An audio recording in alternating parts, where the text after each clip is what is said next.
this is Sandra Hart again. Thank you for joining me for my morning coffee chat. I am having iced coffee today because it's in the high 80s and humidity is 95, so I think I'm going to expire any minute. I really can't stand it when it's this hot. Now, I know I was supposed to put up my video today, my regular video, but I have it in the queue, and if you don't mind, I'm going to put it up on Monday because I have a lot of things on my mind that I really wanted to talk about today. Now, I know if any of you are mothers or if you have nieces and nephews that are very special to your heart, or maybe a neighbor, or maybe a godchild that you really like. Well, my children are such a big part of my life. They really are. I was a single mother for a long time. There were a few years that we were living in very strained circumstances, and all of us were affected, each and every one of us. It's not easy to come from a family that has been attached or affected with someone who has mental illness, especially if you're a child. It really is very hard, and it leaves forever scars. No matter how much you understand what it's like, or maybe how much you understand what happened, they still leave scars. I know that I, as an adult, am scarred a little bit myself. But I am so proud of my children. They're all hardworking children. They've all gotten to where they are in their life on their own merits, their own ambitions, their own ingenuity. And I really am so proud of them, but I see them working so hard. My daughters are both in their mid-50s. My son is in his 40s.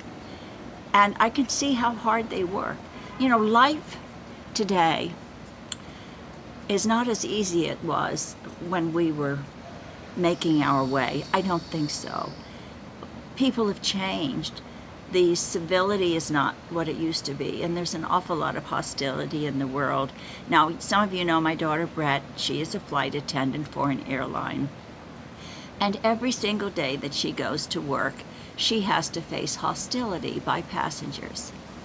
There are some passengers who are so kind, and they make up for all the rest. But she was on a flight, a 4-day flight, a couple of days ago, and she had to be on her feet for 14 hours. The airline scheduled them so that they only actually got about 6 hours sleep. She went to Honolulu, San Francisco, Seattle. She was going all over the place with little rest, on her feet all the time. No food in the airline, because usually the airline doesn't overstock food. They just have enough, and sometimes not enough for the passengers. So she's constantly dealing with irate passengers, people who want to change their seats, and people who just have no respect anymore for flight attendants. Well, the other day she was working a flight, had worked 14 hours, and had to go back. I think she was in Honolulu. Couldn't enjoy it because as soon as she got to the hotel, the whole crew went to sleep. They were exhausted. And she got up and was doing her other flight, going back to, I forget where it was, Denver or somewhere. But anyway, she passed out. She absolutely passed out. But luckily there was a doctor on board, and with the help of the other crew members, they brought her to. And luckily she didn't hit her head, because that could have been really tragic. So she passed out but didn't hit anything on her way down. And they put her out back in the galley to help her, become awake.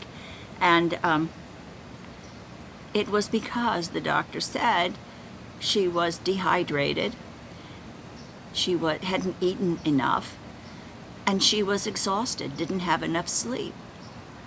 But it seems today, I'm so mad at the airlines, especially this particular airline she works for, and I don't want to name what it is. They are so interested in the bottom line that they don't give a hoot about their crews. And the crew person is the one that is the ambassador for the airline. They're the ones that are out there up front. And she told me yesterday I think she was in Seattle yesterday. She told me that one of her million milers said that he doesn't fly their airline very much anymore because he can see how they treat the crew. He can see that they are overworked and that they're so tired. So that really breaks my heart because I know my daughter's a single parent. She's helping put her son through college, and she's just a really hard-working girl. She has a YouTube channel, she has a vlog, she sells things on eBay, and she's just really a very hard worker with great work ethics. And it just ticks me off that the airlines sometimes, all they're interested in is the bottom line, and they really don't care about their crew. Now, I'm just speaking of this one airline. I don't know behind the scenes on the other airlines because I do fly other lines as well. So I just really am quite upset about that. And I love my children, and I know how hard my other daughter works. She has a horse farm, but she also has a full-time job, and she's raising 2 children. And I just see how hard they work and how hard it is. They have so much money taken out of their pay.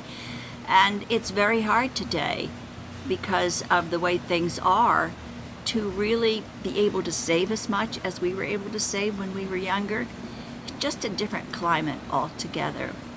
And then, I'm so grateful my children are all, productive and doing well. But then something that made me cry this morning, my son posted on Instagram, and I know this absolutely sounds crazy. He posted on Instagram a picture of the bus that he's going to be on all summer. Now, I don't know what any of you know, but my son was a 90s musician with a great band, and he's a solo artist. He's written for movies and television, and he still, does very well in his career. After 20 years, I'm absolutely amazed. But he and 2 other bands of the 90s, Gin Blossom and Vertical Horizon, they're going out on a summer tour, doing all the festivals and all the venues, and he's going to be gone for 3 months. And it made me cry because I know how much he loves his family, and I know how much that the road really beats you up. It really does. It's very hard. They have 2 big tour buses, and then they'll have a semi-truck van behind that. They all ride in caravan, carrying all the instruments. I am not, being ungrateful for his success. It's very hard in the music business to be able to make it and to be able to be successful and to earn a living. But I just really feel bad that he is such a family man and he loves his daughter and his wife, that he is going to be on the road all summer, away from home, and sleeping. Basically, I guess, I don't know whether he has the back suite or not, but he'll either be sleeping in a bunk or in a bed in the back of a bus for 3 months. So I don't know. I just started to cry because I'm just so proud of all of them, but also feeling that they all have to work so hard. That's just it. And I know you feel the same way about your children. I do know. And I am grateful. I really am grateful, and I live in gratitude every day that they're successful, they're healthy. Basically, my one daughter, has rheumatoid arthritis, but that they are basically doing okay. But it's just that I love my children, and I hate to see them have to work so hard. It's just me. Maybe I'm getting old and soft. I don't know. I'm going to be cleaning the kitchen today. I have my Lance Armstrong 3K t-shirt that I won for coming in 3rd place when I ran a 5K when I was 65. I came in 3rd. Go figure. I couldn't probably even make it a mile today. But anyway, that's just what I wanted to share with you. I know all of you love your families, whether it's your immediate family or extended family. And it really is, times are tough. It really is hard today, and when you look back, we all worked hard to be where we are today, to have a nice retirement, but it's not the same today. The cultural environment is different. People are not as kind, and it's just really hard to go out there. So if my son is coming in your area, he's the lead singer of a band called Tonic. If he's going to be in your area, get some tickets, go and tell them that Mom sent you, and that you're sending some love from me to him. I'll put his link to his website, or to his tour site below. But anyway, thank you so much for coming today and spending a few minutes for me. I hope I didn't bore you. It's just, I just have a very emotional morning this morning, thinking about my children. I wish I could have them all around me, but they have to have a life and they have to do their own thing. But on my grandson is going with his school to Italy. He's going to Rome and Florence and all over Italy, so I'm really happy for him about that. So life is good. Thank you for joining me. I hope you have a wonderful day, and cheers to iced coffee or whatever you're drinking. See you soon. I'll see you on Monday. For sure I'll put that up on Monday. Take care.